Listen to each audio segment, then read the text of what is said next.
All right, I'd like to officially introduce our next speaker for today, Enkem Nadefo. She'll be talking about stepping stones to transformation, connection, regulation, and resilience. Enkem is the founder of Loomis Transforms and the creator of the Resilience Toolkit. She is a skilled practitioner, dynamic speaker, and valued strategist. She is known for her unique ability to connect with people of all types by holding powerful, healing spaces, weaving complex concepts into accessible narratives, and creating healing, wellness, and connection. She founded and operated a full-scope midwifery and home birth practice from 2000 to 2007, and she has maintained a small holistic private practice in Los Angeles since 2007. If I can get everyone to hone in their attention to the stage, and please welcome Enkem to the stage.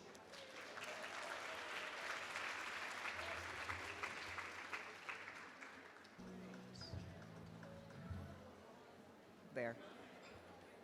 Good afternoon. All right, I got a hard act to follow, a panel, Dr. Jin Wright, lunch, and sugar. And I know you've been paying attention for a really long time. I know it's a day of celebration, and there's been a lot of talk of inspiration and really big ideas. I'm going to veer off of some of those big ideas, or maybe if we think about those big ideas as our North Star that motivate us, I'm going to provide some of the stepping stones, some of the more practical nitty-gritty that help us walk to that North Star, right? That helps sustain us on that journey.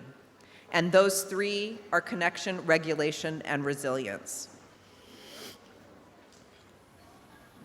So home visiting, and you know this in your bones, whether you're doing direct service, whether you're providing administrative support, supervision, funding, home visiting is listening, it's supportive, it's nurturing, it's providing for needs, physical needs and educational needs, emotional needs, and it's fostering strengths, it's strength-based.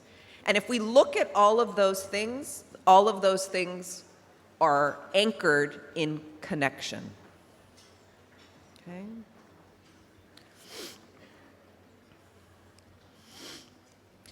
Relationships are the cornerstone of home visiting services. It's the main and most important factor in engaging and retaining families within services. And we know the heart of relationships is empathy, right? But it's a challenge, right? It really is a challenge to stay in connection. And I think if we're honest with ourselves, we can talk about empathy as sort of, again, that big idea, but to stay in empathy day in and day out, especially when you're working with families that are deeply affected by multiple adversities. Families affected by structural oppressions, racism, sexism, xenophobia, and often polyvictimization and multiple traumas. And if you're not doing direct service, you're still supervising or connected to people who are doing direct service. And so you feel that impact too, right? Because you go into this work because you care. How do you stay open to that caring, right? And the research demonstrates that there are some really negative impacts if we're poorly navigating the challenge of staying in connection with folks facing multiple adversities. And many of you have experienced this, you know this, you don't need the research to say it, but it's useful to review, that we see, if you're not navigating this connection well, we see more burnout, we see vicarious trauma, more physical illness, depression, anxiety, substance abuse, how it challenges your self-esteem, how am I doing in my job, my identity, right there, where I lose motivation and I don't perform very well at work, right? And this isn't unique to home visiting, right? It's any social service where we're deeply connected to people facing adversity, right?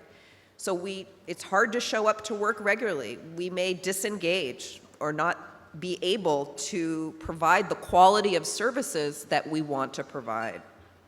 And we end up spending, the research shows that in home visiting, that less time is spent in the home with the families, which is not good. And there's a real negative impact on the quality of the relationships formed with families, especially if it's a challenging client. So all of these we know are problematic, right? So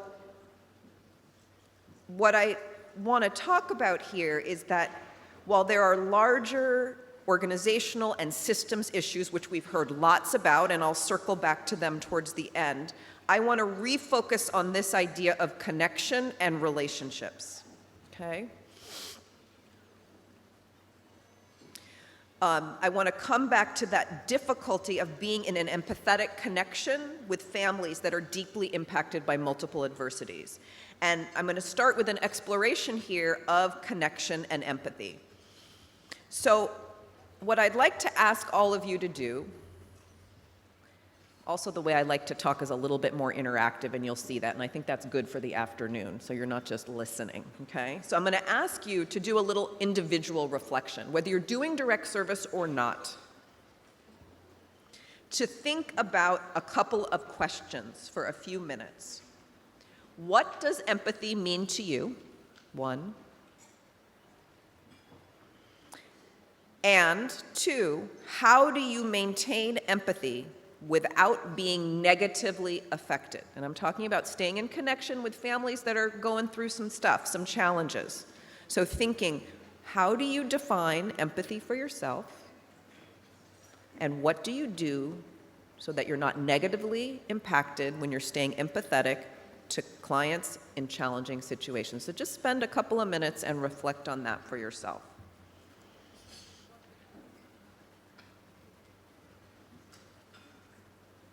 You have some ideas there? Yeah? So now I'm going to ask you, you still thinking about it? You got some ideas? Or you're like, I don't even know what I do. I see some faces like looking kind of pained. I have some answers for you. But I'd like you to turn to your elbow mates, right and left, in little groups of 3, and share what your reflections are, especially that second question, right? So what is empathy to you, and how are you keeping yourself from being negatively impacted by being empathetic? So let's spend a few minutes and talk with your elbow mates.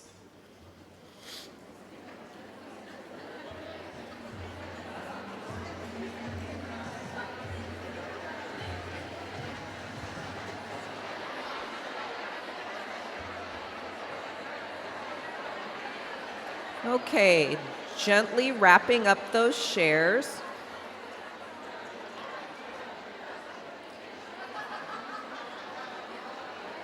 Okay. All right. So what I'd like to do now, boy, you guys have a lot of ideas about empathy, huh? So what I'd like to do now is we have a few microphones around, and I'm curious to hear, there's folks with microphones, if anybody would be willing to share how they're defining empathy and what they're doing to keep themselves from being negatively affected. And we can maybe take 2 or 3 short comments. Would anybody like to be brave and talk about how they think of empathy and what they're doing to take care of themselves? All right. He said first, last name. All right. Looks like we have somebody. And if you could identify yourself, that would be wonderful. My name is, hello. My name is Jasmine, and I'm from HVPE. Woo! Hi, people. We were just talking at my table, and You're good. You're good. And sorry, it sounded like I was cut off. I was talking to my table members, and we were just saying that empathy is like putting yourself in someone else's position. So as if that was happening to you and how you would want someone to treat you and how you would handle the situation. Do I answer the second question? Yeah. Oh, And so if you're putting yourself in someone else's shoes, how do you prevent being negatively affected if their shoes aren't such a happy place to be? We were talking about it, and I said that I think just not taking stuff home with you and trying to be positive about the situation, and also remembering that I can't fix anyone or anything. I can only support them and offer them comfort and help them. And my clients or friends can only go so far as they're willing to go, and I can just step with them and go with them along. Like, I can't go in and be like, I'm gonna fix you and I'm gonna fix this, and because if I did that, my whole life would be negative, because think of how many, things that are happening in the world that we can't fix. So we just talked about not trying to fix someone, but just offering support and helping them. So what I hear is walking alongside, right? Supporting, not trying to fix, and not taking it home. Other folks using that strategies? Yeah. Would anyone else like to say something? Yeah. My name is Martha Barza. I'm with Child Family Guidance Center. And we were talking that our program has about 5 years, and it's the HFA. So we came to the conclusion that sometime, and actually putting into practice what we learned with the previous speaker, the healing process. We have had clients that they're graduating soon, and sometimes we don't see, it's hard to keep the empathy going, especially when you say they're in a situation that is hard to move on.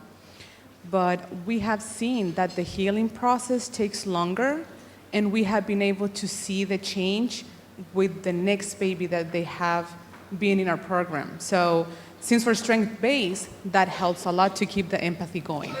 So we were talking about that, and we cannot fix everything, like you said. So. But we see the empathy keeps going when you see that whatever we have been telling them for so long, it's paying off a little bit with our client, but it's definitely paying off with whoever's coming next. Great, thank you. So positive, seeing strengths, seeing change makes it easier to be in empathy, right? It's easier to be in empathy when there's something more positive going on, right? So I'm gonna move forward here because I think all of that is true, and I'm going to present a model of empathy, or a different way to think about empathy, that I find to be very useful and very practical. I'm originally trained as a nurse, and we're told to be empathetic, but not really how to do that.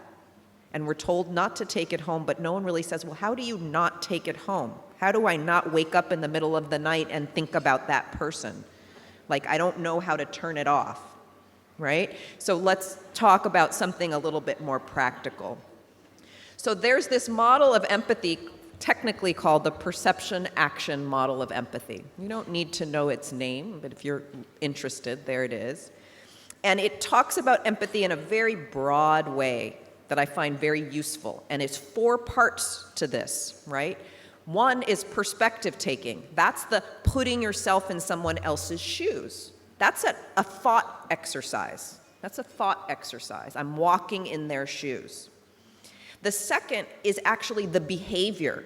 It's not just the thought, it's the behavior, that you're actually consoling or doing helping activities, supportive activities, right? So there's the thought, the behavior, and then the empathic concern means you care.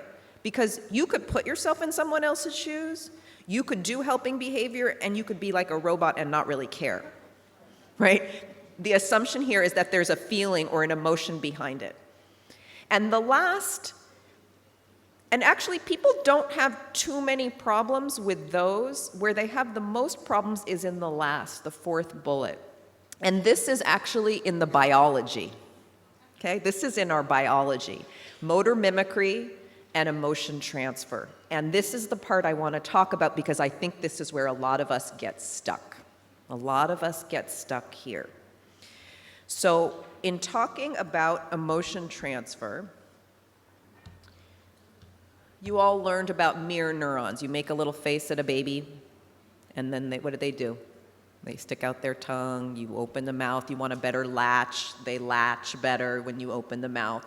We have mirror neurons in our brain, right?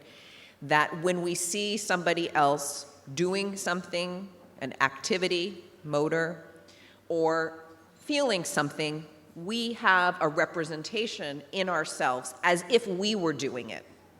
As if. It's not that we are doing it, it's as if we were doing it. Okay?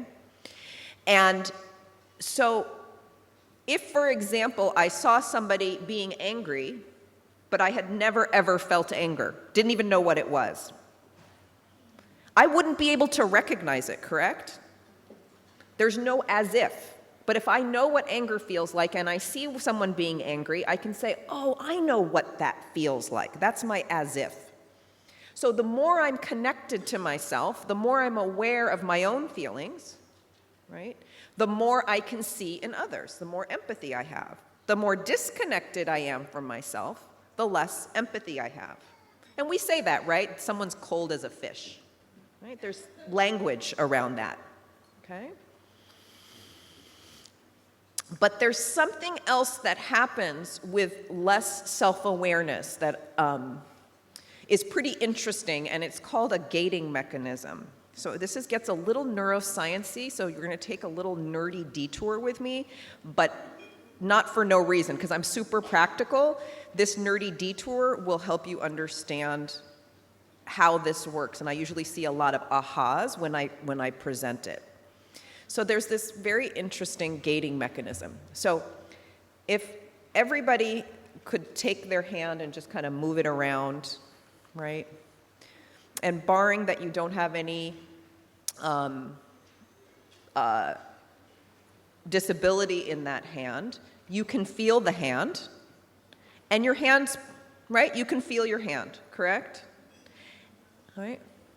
So in this experiment, if you can feel your hand, let's say it's your right hand, and I have my hand up here, and in the experiment, my hand is poked with a sharp knife. Yeah, I heard some ooh, right? And that's your empathy, where you say, ooh, I know what it's like to get poked with something sharp. But can I ask you, is your hand okay? Yeah. Okay, because right now, your brain is getting input from your hand to say, my hand is okay, I can feel my hand. But when you saw my finger getting poked, your mirror neurons fired, so that was the empathy. So your brain was getting input from your body and visually. Is that making sense? Okay. The second part of this experiment is when they actually numbed up the hand. So now imagine your hand is numb and you can't feel anything. Your brain doesn't even know if your hand's okay. Now what happens when I repeat the experiment and my finger is poked with a sharp knife? Instead of going, oh, like, I have empathy for you, you say, ouch, my hand. It actually feels like your own hand is being poked. Because the only thing that's firing is the mirror neurons. Your body can't feel, your brain can't feel that your hand's okay. Is that making sense? So what happens when you're numb is that you take in the pain of other people as if it's happening to you. Yeah, boom. That's like boom, boom, okay? And that is not empathy. That is not having a boundary. When you can't feel your body, you lose a sense of your boundaries, where you stop and where the other person starts. Okay? Right. Okay? So, when somebody has low self-awareness, meaning they can't feel themselves very well, they could go one way, cold as a fish, doesn't let anything in, that's possible. Or they go this way and everything comes in. And again, we'll call them in the culture, we say, oh, that's an empath. Oh, you're an empath. That's not empathy. That's no boundary. All right, so how does this play? I hear people going, ooh, this is usually what happens. I want to present how does this play out when we're actually interacting in the world. And this may, again, be you doing direct service. This may be you supervising people and working with people on a team. It's not necessarily just direct service. So this is a very useful diagram. I'm going to run through several different scenarios. I want you to picture yourself as the observer. So that's kind of the pinkish area, and the target is the person that you're working with. Okay? And so we're going to start, the first scenario is you are settled, calm, connected to yourself. You can feel your feelings, you can feel your body, and then you see the distress in the other person. Okay? Remember, if you can feel yourself, you've got good boundaries. So you see the distress in the other person. And then what happens? Your mirror neurons fire and you go, oh, I know what it's like to be distressed. Do you see how that's a little bit more removed? Right? But you're able to share that with them, but it's from your own experience. Okay?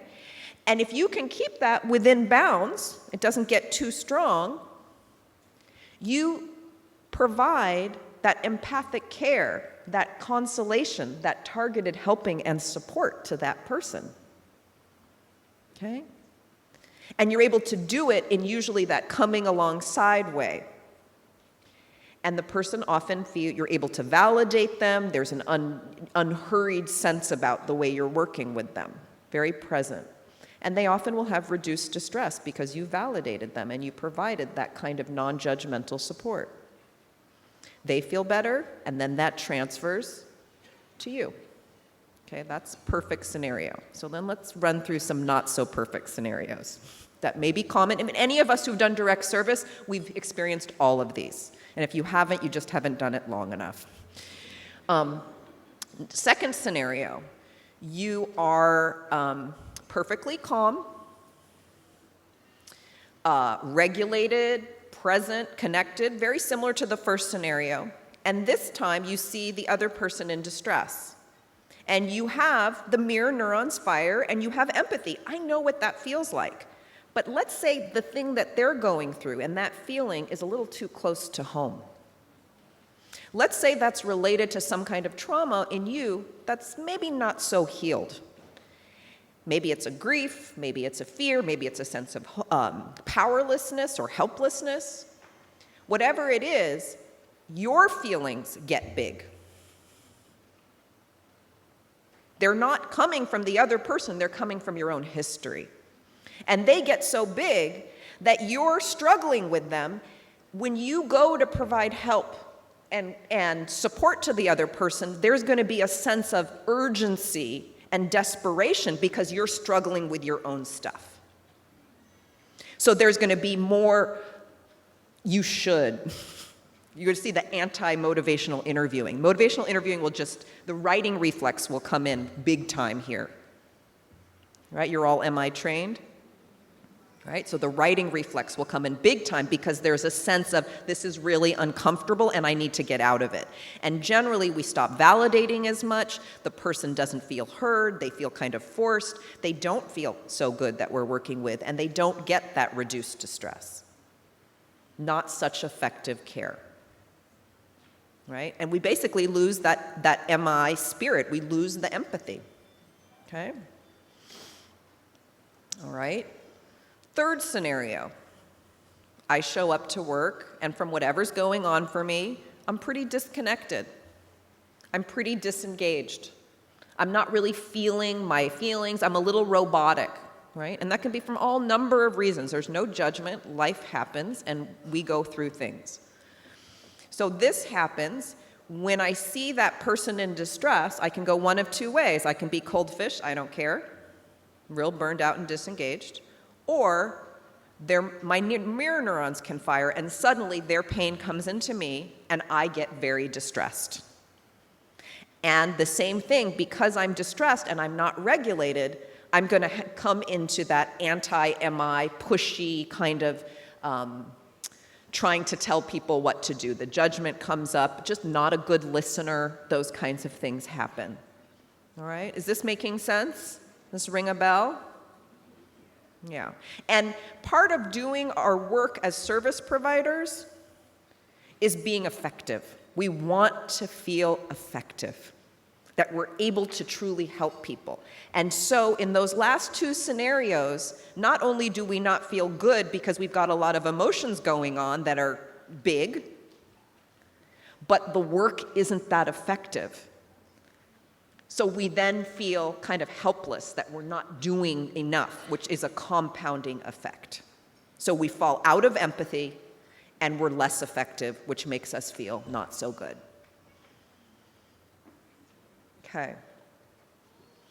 So the take home here is that we really do have to know what's going on inside of us.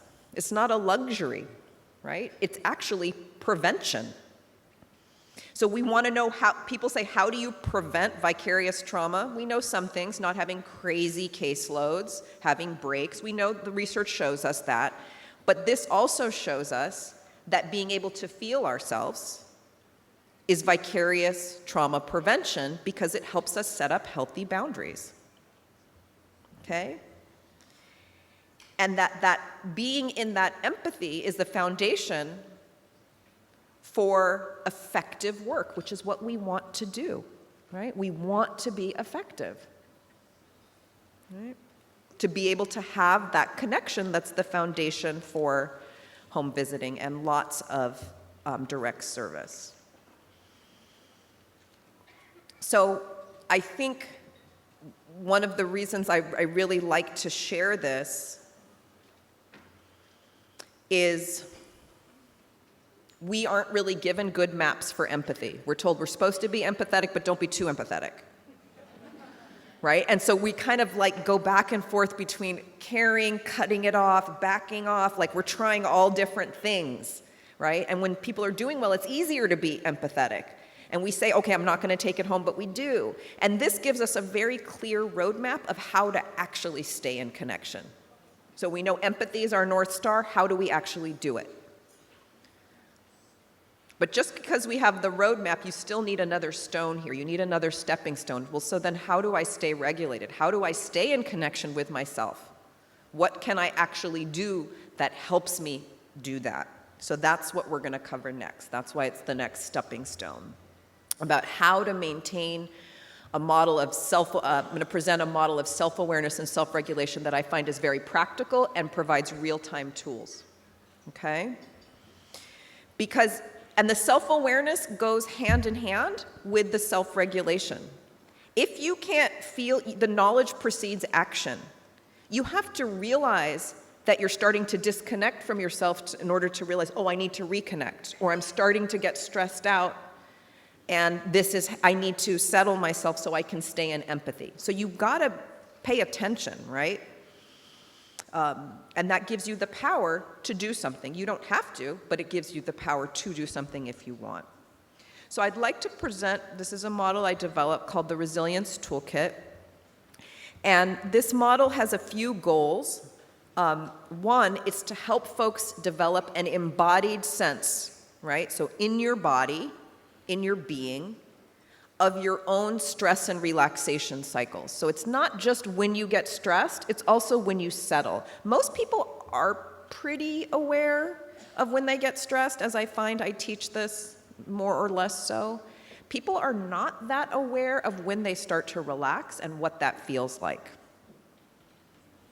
And that's super important, because how do you know if something that you're doing to settle yourself is working if you don't know what it feels like when you relax? Just a thought. The second is to be able to appraise your stress response. Sometimes your stress response is perfect for the moment. There's nothing you need to do. Stress is protective. It helps us get up and go. It helps us when we need to defend ourselves or there's a threat or there's something dangerous going on. And so there's nothing wrong with that. That keeps you alive and going. And so being able to kind of judge, is my stress response matching my situation, is a really important skill. Not all stress is bad. So if I have a situation that asks for this much stress activation and I'm up here, do I have a problem? Yeah. But if I'm right in line, there's no problem. But what typically happens is either we overreact to a situation, or even if we react just fine, the situation is over and we're still going. We're still going. We don't know how to turn it off.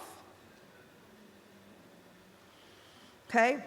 And it's also important, this idea of, we live in times that seem like it's one crisis after another, whether it's a local crisis, a national crisis, an international crisis. It's a very fear-driven news cycle, which is quite infectious. And I think, and people are really suffering out there, economically and in other ways. And sometimes when we look at these ways to manage stress, and as Dr. Ginwright talked about the movement for self-care, sometimes it has a way to individualize systems problems, to blame individuals for larger things going on. And when we can ask people to look, how are you doing vis-a-vis your situation in the moment, it's a way of kind of equalizing and saying, maybe the system needs to hold some blame here, it's not all on your reaction, okay? Like, I have two young men, my sons, and when they, are out driving, I'm nervous. As a black mother with black sons in Los Angeles, that's not an unreasonable thing to be. I would not say I'm an anxious person. That is a normal response, right? And so if I get pathologized for that response and saying you should, again, I'm being blamed for a normal response. So, but when they're home, if I'm still keyed up, that's on me, because now they're home. They're with me, my babies, even though they're 6 feet. They're my babies.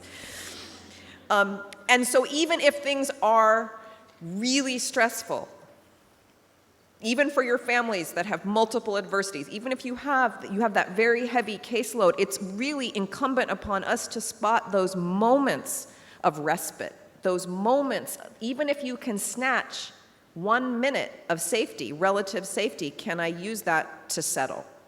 Okay? And lastly, we use really brief mindfulness and movement practices to settle your stress in real time. There are a lot of practices out there. I think about mindfulness, right? Anybody here have a mindfulness practice? A few hands. Most places I go and I ask, people are like, I don't like that. That didn't work for me.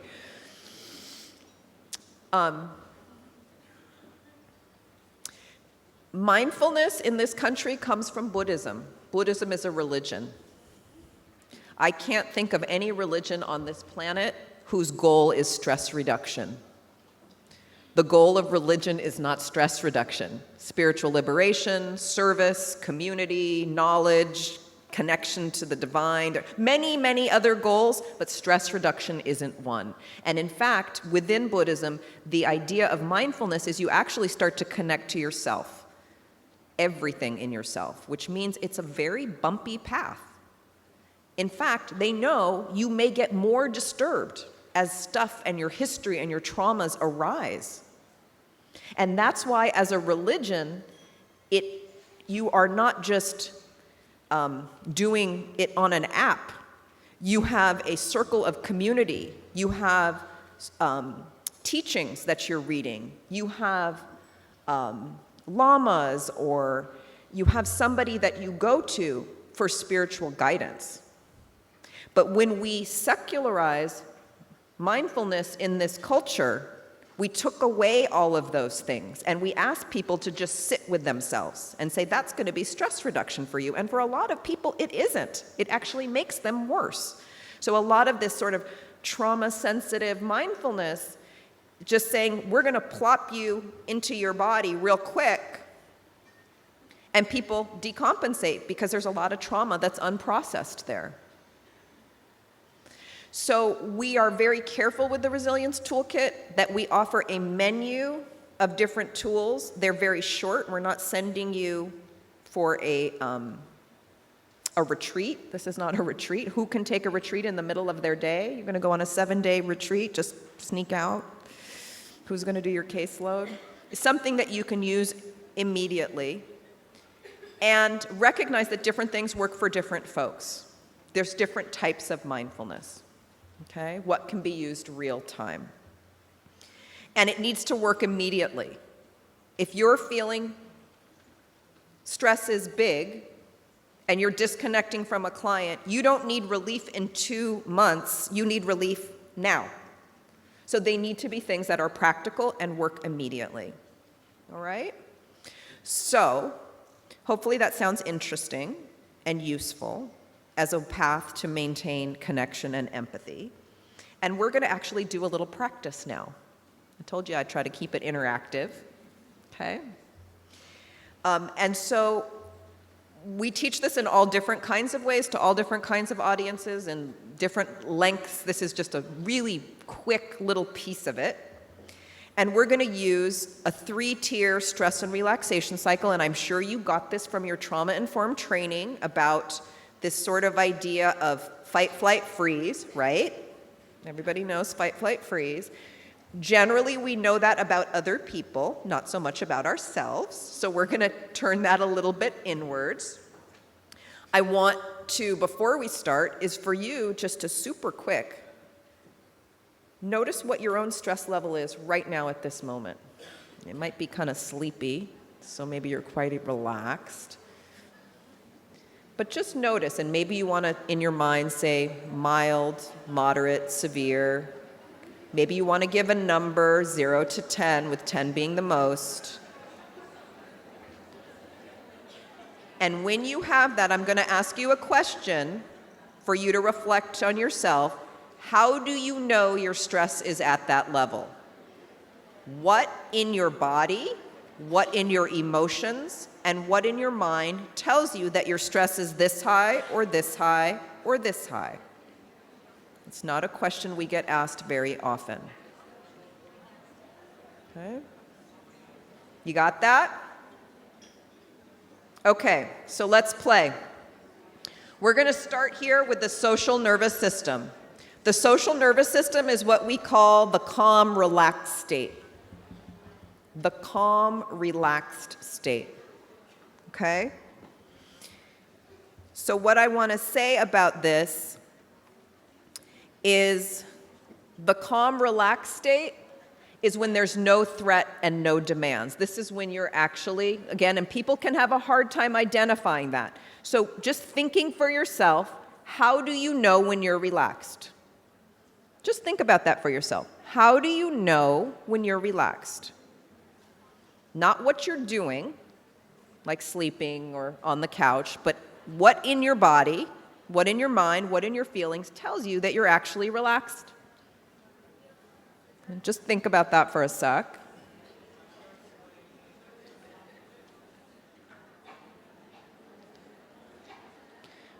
Okay. And then I'm going to describe the hallmarks of this stage. The hallmarks of this stage are a sense of ease, spaciousness. Spaciousness, like time. There's no hurry. There's a sense that there's enough time. There's a sense of vitality. So it's not actually being zonked out. You feel alert but calm. Alert but calm.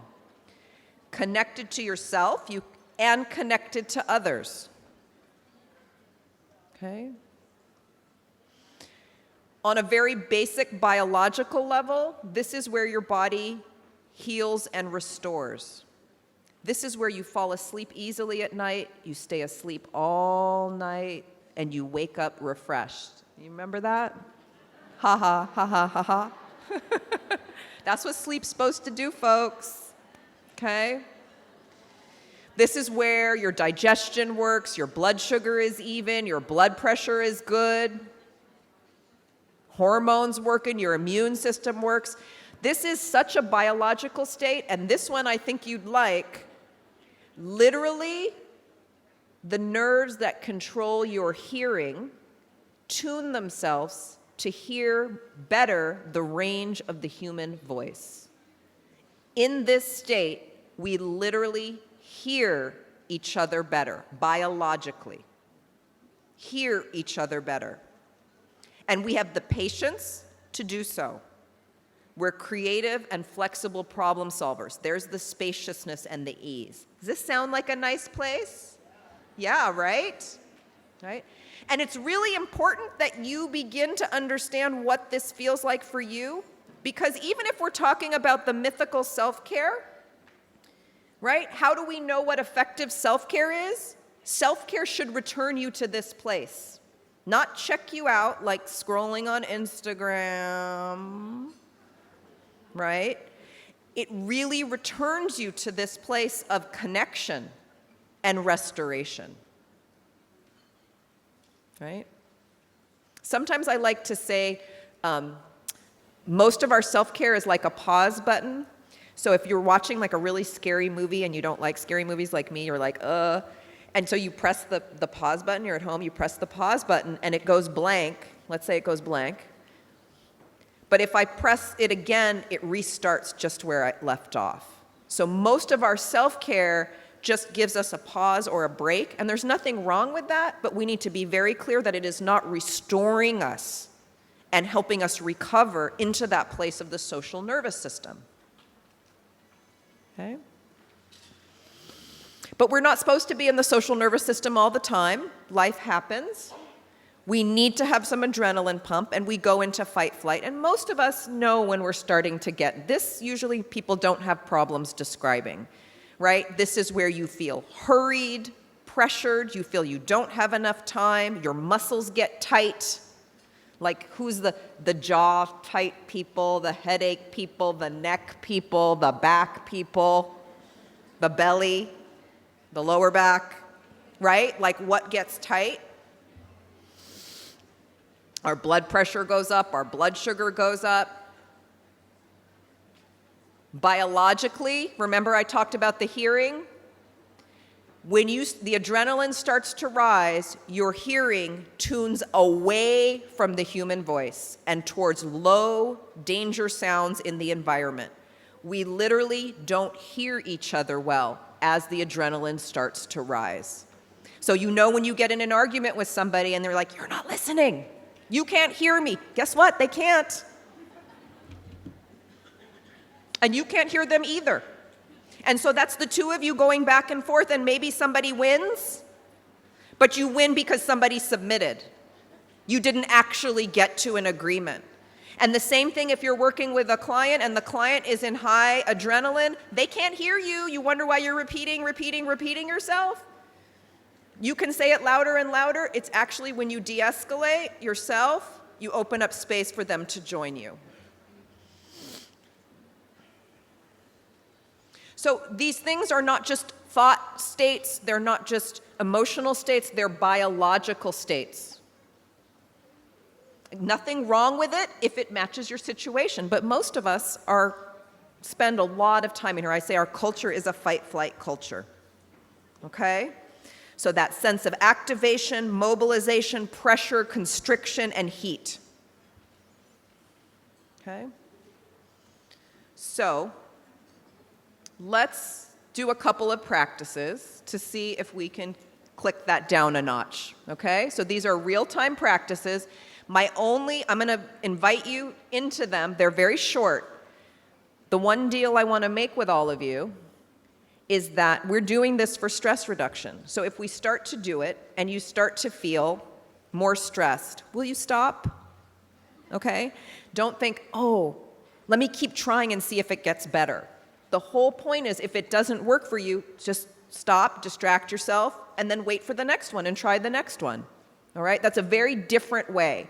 Most of us are so used to being uncomfortable, When somebody actually offers us comfort, we don't even know what to do. We're just like, well, let me try a little more. Okay? So this is going to be a little weird. Okay? So, oh, there's some social nervous system, fight, flight. We're going to do some grounding, and it's a very specific kind of grounding, and I invite you to do this with your eyes open or closed, whatever feels best to you. And I invite you to turn inwards and start noticing your head.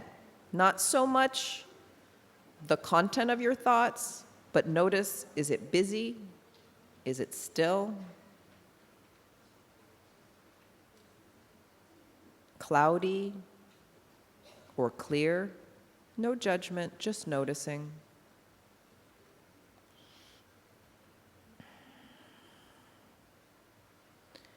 Dropping into your emotional state, noticing, is it stormy, turbulent, calm? No judgment, just noticing. And remember, if you start to feel more stressed, stop and distract yourself. Don't distract your neighbor, distract yourself. Right? Just observing without judgment, not trying to make anything right or wrong, just connecting with yourself internally. And then I invite you to check in with your body sensations, taking in the landscape of your internal body, where there might be tension, where there might be relaxation, where something might feel heavy, where something else might feel light. Again, no judgment, just noticing.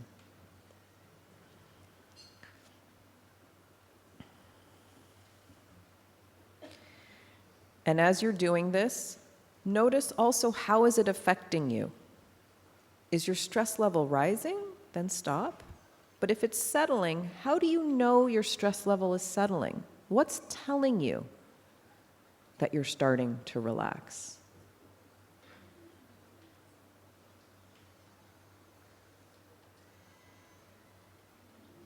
Okay, I promised they would be short. Now we're going to do number 2. So if you had stopped, you can invite you back in, and those that want to keep going. This one takes advantage of a little quirk in the human body. When we breathe in, our heart beats faster, and when we breathe out, our heart beats slower. So let's take advantage. The next time you breathe out, I invite you to exhale a little bit longer than your inhale. Not forced, still an easy breath.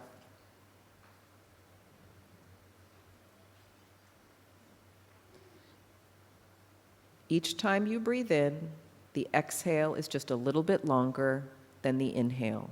Again, it should be an easy and unforced breath. If you don't like it, just return to a regular breath. If you notice that you're relaxing, enjoy.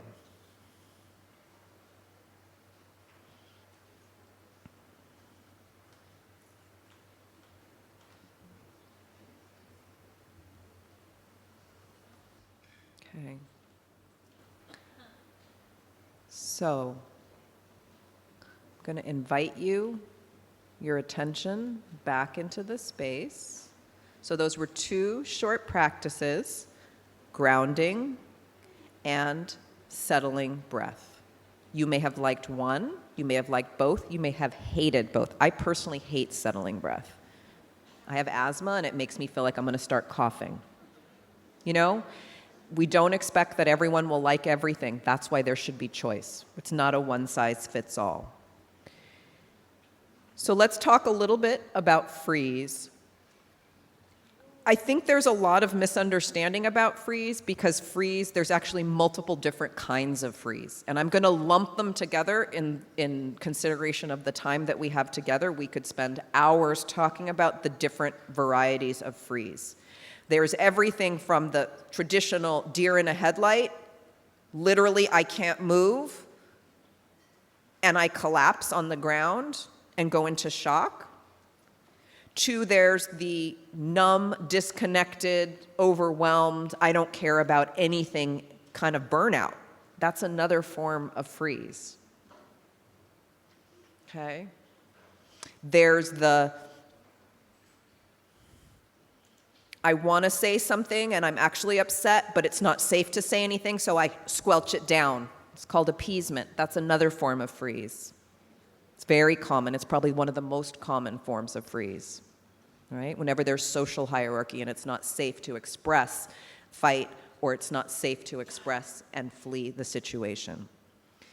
So the hallmark characteristics of freeze in its many forms are a sense of either overwhelm, numbness, disconnection, collapse, powerlessness, hopelessness, shame can be in there. Okay? And again, this is not just a thought or an emotion, it's also a biological state. And all of these states are there to save our lives. They have adaptive functions. When they become maladaptive is when we're using them for the wrong situation. We're staying in them too long, and there's serious cost to our bodies, our minds, our relationships, okay? And we generally find, because of the degree of numbness in this state, that the practice we did first, that grounding practice that just asked you to turn inwards, doesn't work very well for people that have a lot of freeze. And I can say, speaking from myself with a lot of freeze in my history, meditation, that kind of meditation where you have to sit and be quiet and turn inwards, was like death. I'm like, this is horrible. Because it was exacerbating my freeze tendencies of turning inwards and collapsing. And when I did, I would find some very uncomfortable things as the numbness came off. And so when there's freeze elements, we recommend using things that tend to connect you outwards or connect you inwards to something positive or have movement and rhythmicity. So there's a different type of mindfulness or movement tools that you will use depending on where someone is in their stress cycle. Okay, again, not one size fits all, but we have a little bit of guidance. So here, we're going to try an inwards one, but it's very different than the grounding. Here, this is resourcing. So I'm going to invite you to this one where I ask you to turn inwards and start to scan your physical body for the most positive sensation in the moment. The most positive sensation in your physical body. It may feel delicious and yummy, free, warm, right? It may just be neutral. If you have a lot of pain, it may just be an area with less pain. Okay? And when you find a spot that's the most comfortable at this moment, really notice the quality of the sensation. How deep is it? Is it deep inside or closer to the surface? Is it in a small area or is it spread out? And noticing as you feel that, how is it affecting you? Is it making you more stressed? Stop. But if it's making you relax, what's telling you that you're relaxing?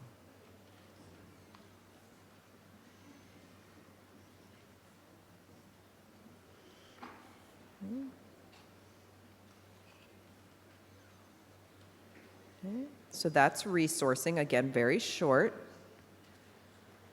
And the next one is butterfly hug. Do you all know butterfly hug? A little bit?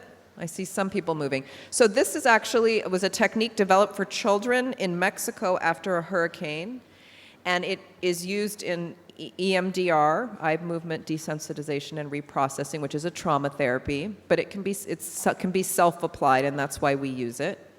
So I'm going to ask you to watch me first before you do it, and I'm going to demonstrate it, and then I'll invite you to do it if you want to do it. What I'm doing is taking my hands and just watching me first, and I'm crossing them with my thumbs either connected or just touching, and I'm laying my hands on my chest with my fingertips under my collarbone. And then I will alternately tap.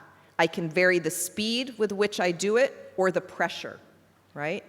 I generally find most people either really love it or really don't like it. That's why I demonstrate it first, because if you feel like I have to do it while she's explaining it and I hate it, like, try it. If you don't like it, stop, right? So and if you like it, some people are just like, this is the best thing since sliced bread. So let's try. If you want to do it, so looking at your hands, thumbs outwards, cross them. We're crossing the midline. That's what this does. Thumbs touching or clasped. Hands on the chest, fingertips below the collarbone, and then tapping in an alternate fashion. And you can experiment with speed and pressure to find what works best for you. If you don't like it, okay. If you notice yourself starting to relax, asking yourself, how do I know? These are really important. How do I know it's working?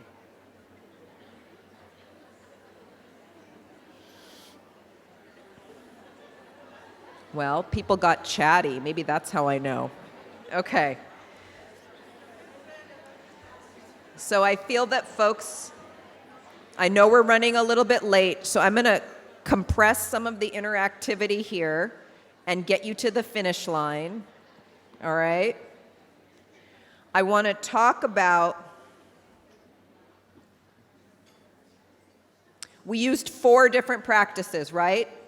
Grounding, checking in with yourself, mentally, emotionally, physically. How many people thought that was a thumbs up? Yeah, some. What about settling breath, the longer exhale? What do people think? People like that? All right, I see some people are really using the number 1. Bonus points. What about the resourcing, finding sensation that felt good in your body? So some folks in the back really like that, okay? And what about butterfly hug? Do some folks like it? Yeah, okay. So these are just a few different options, and if you didn't like any of them, the ability to be able to tell when is something working for me is something you can apply to any self-care practice. Is it returning me to my social nervous system? I want to talk about some signs of downregulation. I saw quite a few number of people yawning, okay? Yawning has nothing to do with fatigue. It has nothing to do with oxygen, okay? Yawning is a sign that your stress was higher and you're coming down, and it's a social signal to the people in your vicinity that it is safer. So that's why it's contagious. So if you're working with clients and they yawn a lot, you're doing an excellent job. Excellent job. Excellent. You are not boring. Okay? And you can I use it intentionally. I do have a small clinical practice, and I work with people with very high trauma loads. If I notice that they're having trouble regulating, I will purposely downregulate myself with a practice like resourcing until I start yawning, and then it will signal them, and they start yawning, and they're able to join me. So I use it intentionally. And we talk about it, so we know I'm not falling asleep. Right? We talk about it in advance to know what this means. Other signs that your nervous system is settling out of a defense response, your eyes are watering, and it's not crying, it's just watering. You may sigh.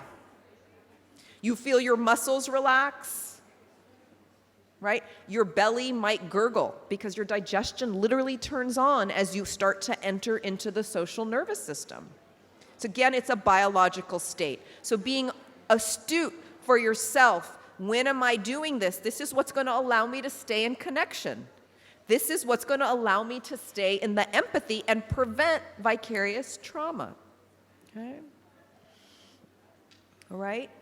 I do want to point out that if there is a lot of freeze going on, a lot of numbness, it's impossible to go from freeze to your social nervous system. You have to pass through fight flight.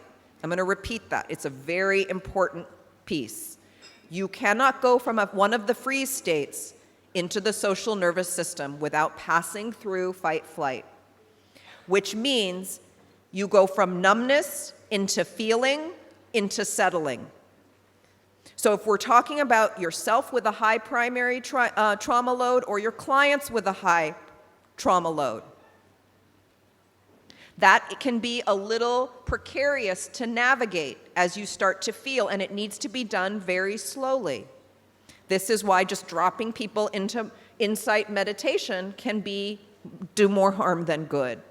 And so knowing how to navigate that is an important piece, because we think, how do we do that if we can't do it for ourselves, we certainly can't do it for other people, right? So it's not just us throwing these practices out. I would say, a big part of it is you being in your own social nervous system, which is kind of a beacon to help anchor folks as they come down. The second thing I want to point out is you cannot be in the social nervous system and a defense response at the same time. You may be in very low fight-flight, but it is not the social nervous system. They are biologically distinct. Either you're safe or you're a little bit not safe to a lot not safe. Okay? All right. So, I first presented that piece about connection and empathy and having a model for empathy, and then recognizing that the self-awareness and the self-regulation was really key for us to be able to walk that path, to follow the blueprint. And the third stepping stone, especially when we think about you don't do this work for 6 months, you don't do this work for a year. Many of you, this is, many-year career, right? So the need to have resilience. Resilience is often confused with perseverance and grit, that you can just push your way through, right? And a big piece of resilience is the ability to have strength to push through. But if we're always pushing, we actually decrease our resilience. And we know that. You would know that. The people you work with are actually quite resilient. The problem is the adversity that is constantly bearing down on them that asks them, be more resilient, be more resilient, be more resilient, right? Until there's a point when you say, how can we make the systems more supportive instead of asking you to be more resilient? Can we switch this equation a little bit, right? So this idea of a resilience, right? A resilience that's more than just strength, a resilience that has flexibility, where you're able to be adaptive. So think back to that social nervous system. A hallmark of the social nervous system is flexibility, right? A hallmark of resilience is knowing when to shift, knowing you're adaptive to your circumstances. If my circumstances need this, I know when to react. I know how much to react, how long to react, and when to stop. I know when to struggle and when to rest. A big piece of resilience is knowing when it's safe to rest and resting effectively. Not checking out, resting effectively. Okay? And so we need that self-awareness and self-regulation to achieve this kind of resilience, right? That embodied self-connection not only protects you from vicarious trauma, it's really a superpower. Okay? Because resilience, this type of resilience can be the post-traumatic growth, but it also, when I think about Dr. Ginwright's presentation, and he talked about what you need to be able to make those kinds of changes. You need this level of resilience to make those kinds of changes, right? How do we change the conditions of adversity? That's a big, tall order. Most of us just crawl into bed at night, right? Do you think you're going to have some extra bandwidth to do like some superhero work on top of what you already do? Most of us are wasting a huge amount of energy in higher amounts of stress than are called for in the current situation. And because we're wasting that energy at that moment, not only are we wasting it, it's harmful to our bodies, it's harmful to our minds, it's harmful to our relationships, and it undermines and corrodes the effectiveness of our work. So if we can get our stress levels into balance right? In real time, we not only feel better, we are better. And we have that extra bandwidth to change the conditions of adversity. That's the kind of resilience that really transforms, right? So if we look and put these together as these ingredients, it's that idea of connection. In order to stay in connection and empathy, I need regulation, right? And that builds this resilience. So I can stay in that empathic relationship with your clients, right? With your coworkers. This is the place where the transformative power of home visiting is really unlocked and really shifts our systems into healing centers, healing culture. I want to thank you all for your attention late this afternoon, and I'm happy to answer any questions. If anybody has any questions, you probably just want to go. Let me be honest. I'll stay around after if you have any questions. You have a question? I just wanted to say thank you for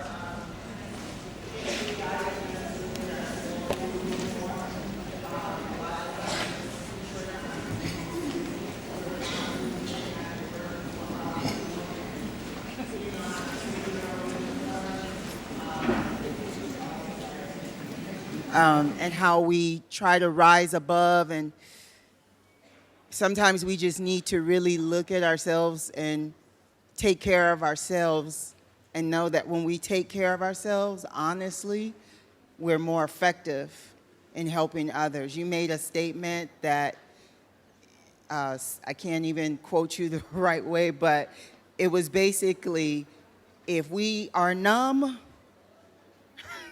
it's really hard to try to help someone else who is numb. And we don't necessarily, I'll speak for me, so no one will be offended. We really need to do that inventory and be gentle with ourselves in that process. Thank you. Thank you. You know, I've been there. I've burned out 2-3 times. And it wasn't for lack of wanting to, the desire was always there. There was no clear pathway. There was no clear pathway. And so, they say we kind of make or do things in the world that we need. So this is what I needed.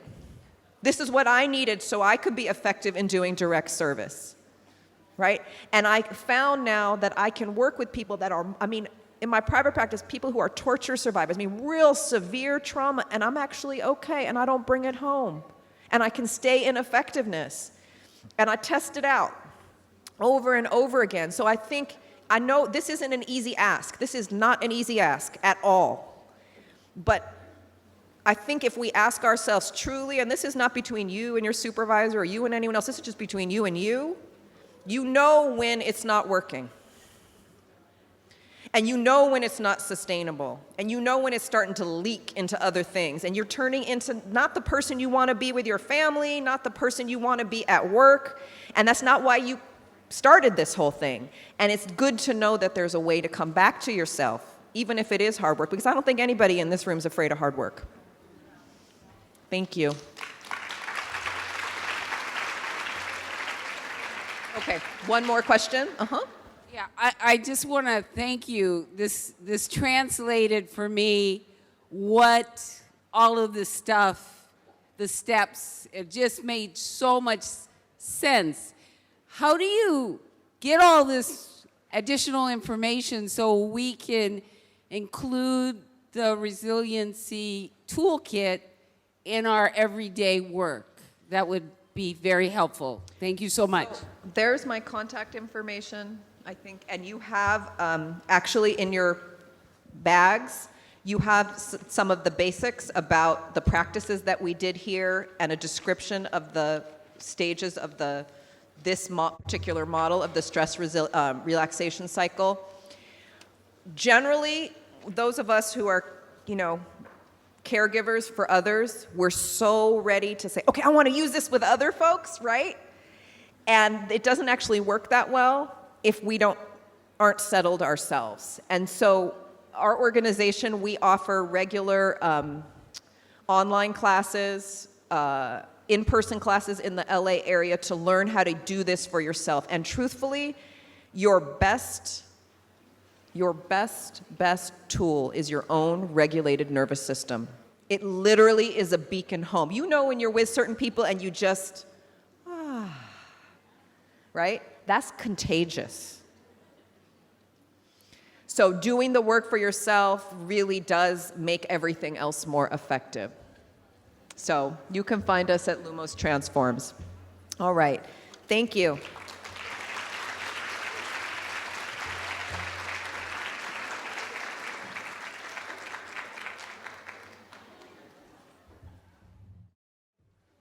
Can we give NCAM one more round of applause, please?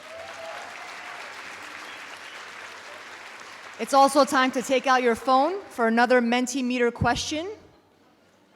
You love these stuff, don't even sigh about it. So the question is, what resonated with you most from this presentation? So take a moment and respond to this question. We've already got some responses up here. Recognizing own body reactions, healing engagement, resiliency, regulation, self-awareness, it begins within yourself. Boundaries, empathy requires self-awareness. Meditation, regulation, the toolkit, so make sure you grab that contact information. Butterfly hug, ability to heal. The butterfly hug even had a butterfly emoji. Yawning, I'm not gonna bring that emoji up. I'm not alone. Regulation, self-care, mindfulness, science.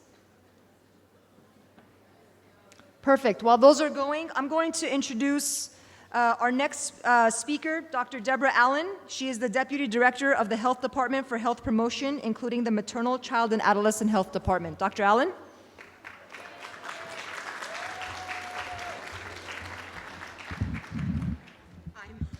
I'm here substituting for my boss, Dr. Barbara Ferrer, whose name appears in your programs. And you can tell people, you know, if they ask how the day went and how it ended, you can say we had Debbie Allen come and talk, which I figure in Hollywood. I'm new to LA, but I figure that should get me a certain amount of credit. I'm actually delighted to be here, though. As you just heard, I'm responsible for the part of the health department that implements our home visiting programs, and we're acutely aware of the important role that you all play in the lives of families at a time of enormous vulnerability, going through pregnancy, when the baby is born, and immediately after they've fallen in love with the baby. But there are so many challenges to their effectively taking care of the baby and feeling good about what they're doing, which is so important for both baby and parents. And having a wise home visitor available who can offer support at that time of vulnerability makes an absolutely enormous difference. It makes a difference for all families. That stress is universal, but there are also, of course, families who face specific stresses associated with their social position, with social forces that impinge on those families. So being there not just for every mother, but for the mother who, before she gets out of bed in the morning, has gotten a call from a bill collector, and when she goes downstairs to start her car, isn't sure if it's going to start, and if she gets to work late, will be docked. I mean, those amazing stresses that we place on so many of our families in our society, where the safety net is just not there for everyone, it makes an enormous difference what we do to remediate the stress. And from my point of view, that's really what home visiting is about. It's saying we care about you, it's saying we want to be there for you, and it's saying this person is here to bear the burden with you, as well as to teach you things, bring you resources. All of those are tremendously important, but it's that person-to-person reaching out that really is critical for addressing the stresses that families need, as we just were hearing, and as I'm sure you've been hearing all day. I want to say a little bit about what the health department, what the county, what the health agency are doing more broadly. That's the context for our work in home visiting.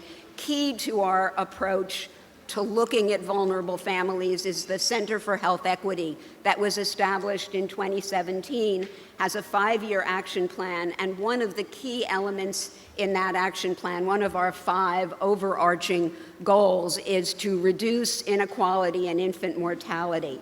Now, our plan about how to go about reducing inequality in infant mortality, and that's essentially between Black families and other families in the county, and it shows up in low birth weight, in preterm birth, in infant mortality, and increasingly, although it's still rare, in maternal mortality, the death of mothers, the health insults that women have experienced as they come into pregnancy is showing up in that, we thought long past issue of the death of mothers. So what's our strategy for dealing with that? Well, promoting health equity across the board is really key, and we see home visiting as part of that. The action plan for the Center for Health Equity emphasizes home visiting as a way both of connecting families to services and of providing that really crucial person-to-person link. And I want to say, I'm sure you've heard about, if not today, then at other times, our new Help Me Grow investment. And we think that's a wonderful resource that's going to help families and help you connect to resources they need. But I want to make absolutely clear that that is not a substitute for that one-to-one relationship. The resource over the phone is a supplement to what we can provide through the person-to-person contact of home visiting.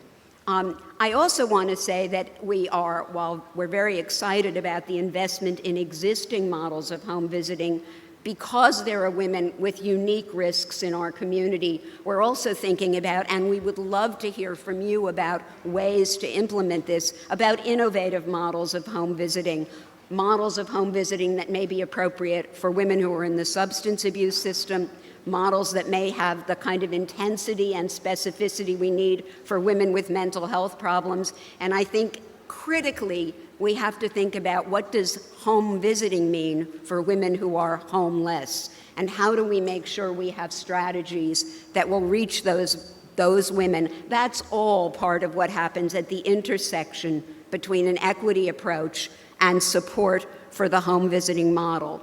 The other thing I want to mention as part of our strategy is a real emphasis on workforce development. So really thinking about I think the last talk, I only heard a little bit of it, but it really sounded like a perfect example of the kind of training, education, reinforcement support that you all need in order to do your jobs more effectively and more satisfyingly. And so part of our work on equity is thinking about our workforce. How can we help you do your jobs better, do your jobs in ways that are more gratifying to you, and in ways that allow you to move on career paths of your own as you move through your own lives. I want to close with just one of my very favorite quotes that I think sums up what we think about home visiting and what I think about the work you do. It's from Yuri Bronfenbrenner, who was he was sort of thought of as the father of the Head Start program. And some of you may know this quote because it's pretty famous. He said once that what every child needs is at least one adult who is irrationally crazy about them. Isn't that great? Isn't that just a great quote? It's not just shelter, it's not just food, it's somebody to just adore them. And the corollary to that, which Bronfenbrenner also said, is that that adult needs to have the time and the resources, and I would add the support, so that they can act on that love for their child. And that's really what home visiting is all about, is assuring that every family in LA County has the resources, the time, the support that they need, whatever their circumstances are, to express the love they feel for their child so that their child can develop into a happy, productive teenager adult. Thank you so much for the work you do. I hope it's been a great day. Delighted to meet you all.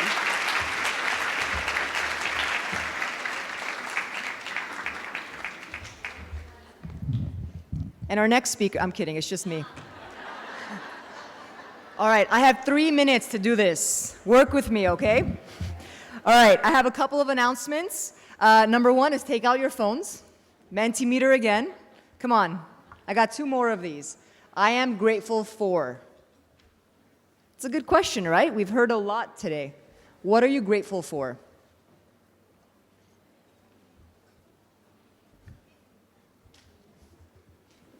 Me, life, Dr. Allen, my family, speakers, everything, the appreciation. Oh, my name's up there. My job, supportive coworkers, growth, June 11th. My daughter, life, lunch, yes. A loving family, a lot of my life. My job, my team. I've seen a lot of love for the people around our table. Coworkers, my work family, this is good. This is really good. Connections. I think Terry's feeling a little jealous. So is Malika and Patrick. I don't even have to turn my back.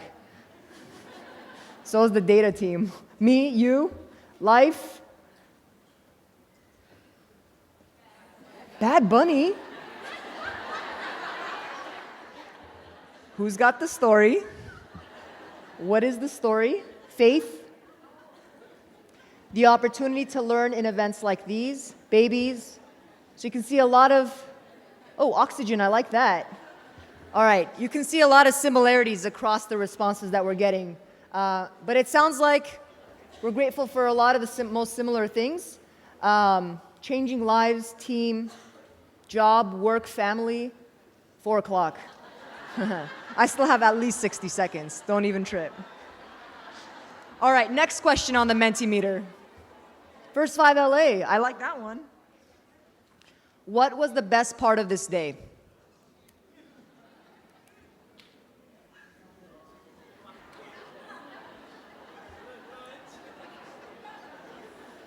Bubbles, panel, hi mom, everything.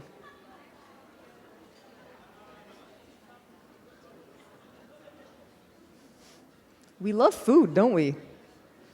The speakers, Dr. Ginwright, the parent panel.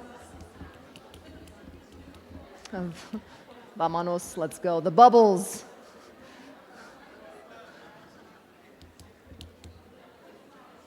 Awesome. So while those are, don't stop providing responses. I'm just going to go through the last few reminders. So a couple of things. Number one, you are welcome to take the centerpieces. So those are yours. You can vote someone on your table to take those. Number two, make sure someone from your organization grabbed your site poster from outside. Okay? Number three, make sure you grab your First 5 LA tote bag, your summit bag with all the goodies inside, and anything else that you'd like off of the tables, except the silverware.